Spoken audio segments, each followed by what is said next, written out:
Hello friends, welcome to your channel. I am Vidhan. आज हम सीखने वाले हैं इक्विटी म्यूचुअल फंड्स कितने टाइप के होते हैं। लास्ट वीडियो में देखा था कि म्यूचुअल फंड्स कितने टाइप के होते हैं, और कोई वीडियो देखना चाहता है तो मैं ऊपर लिंक ऐड कर दूंगा, उसका देख सकते हैं। ठीक है, यहाँ बहुत सारी कैटेगरीज हैं। जैसे लार्ज कैप म्यूचुअल फंड है, इसमें इंडिया की जो लार्जेस्ट कंपनीज हैं उनमें इन्वेस्ट किया जाता है।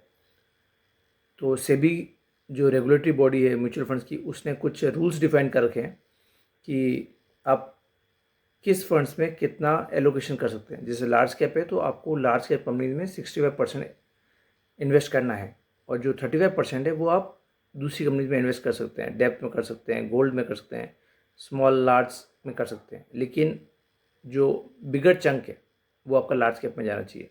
ठीक है, जैसे रिलायंस है, एयरटेल है, एसबीआई है, आईसीआईसीआई है। उसके बाद है mid cap funds. Mid cap funds वो हैं जो उनसे थोड़ी छोटी कंपनीज है, उनमें वो इन्वेस्ट कर सकते हैं। जैसे एमआरएफ है, एयू फाइनेंस है। उसके बाद आती है स्मॉल कैप कंपनीज, तो और उनसे छोटी है, जहाँ इन्वेस्ट कर सकते हैं। तो ये इन फंड्स में थोड़ा रिस्क ज़्यादा रहता है कि छोटी कंपनीज है, लेकिन उसमें ग्रोथ का पोटेंशियल भी ज़्यादा रहता है कि वो छोटी से बड़ी बन सकती है ना। जैसे जेके टायर है, ठीक है, और भी बहुत सारी कंपनी है, बाटा है, पीएनबी है, पंजाब नेशनल बैंक। इसी तरीके से इंडेक्स फंड्स भी होते हैं, जो आप एक स्टॉक्स में लगा के इंडेक्स में लगाते हो। जैसे निफ्टी 50 है, ये एग्जांपल दे रखे हैं मैंने। तो निफ्टी 50 इंडिया की टॉप 50 कंपनीज है, उनमें इन्वेस्ट करते हो, आपकी पर्टिकुलर एक स्टॉक में नहीं करते हो। ठीक है, इस तरीके से फ्लेक्सी कैप फंड्स हैं। तो फ्लेक्सी कैप फंड्स में ये एडवांटेज है कि पोर्टफोलियो मैनेजर को ऑप्शन देता है कि आप कहाँ कितना, उसको फ्रीडम है कि आप कहाँ कितना इन्वेस्ट कर सकते हैं।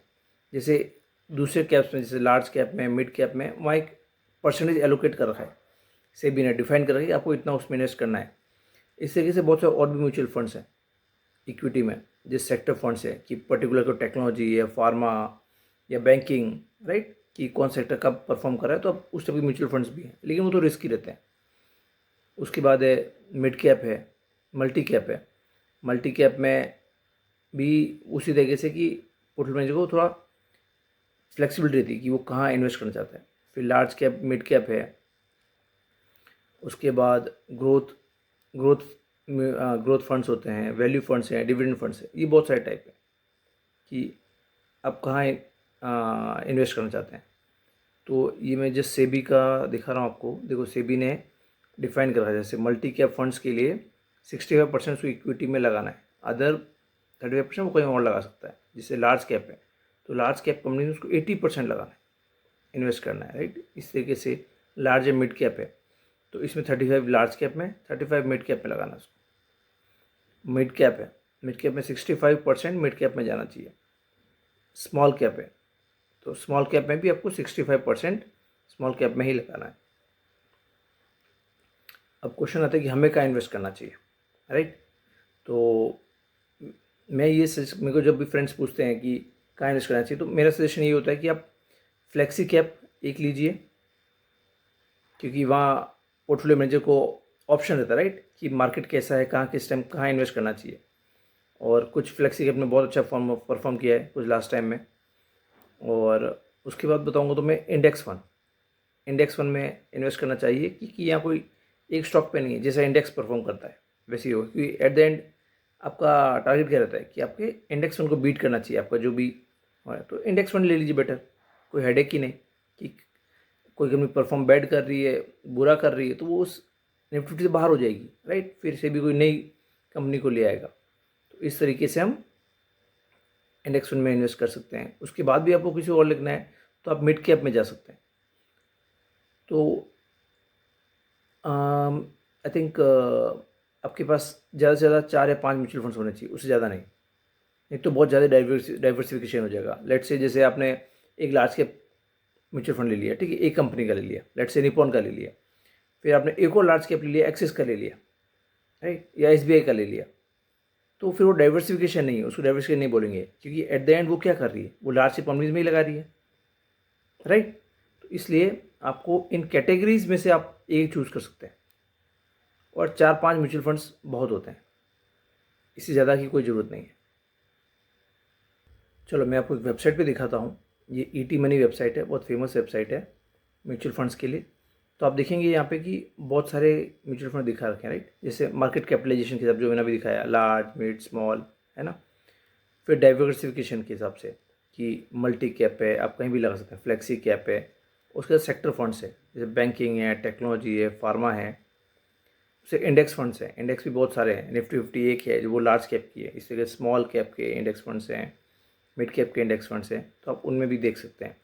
चलो मैं आपको जिस इसमें एनालिसिस के लिए थोड़ा ठीक रहता है, जैसे ये मैंने फ्लेक्सी कैप फंड्स खोले हैं, ठीक है। तो कुछ एग्जांपल्स है कि उनका रिटर्न कैसा रहता है, क्या है, आप यहाँ पे देख सकते हैं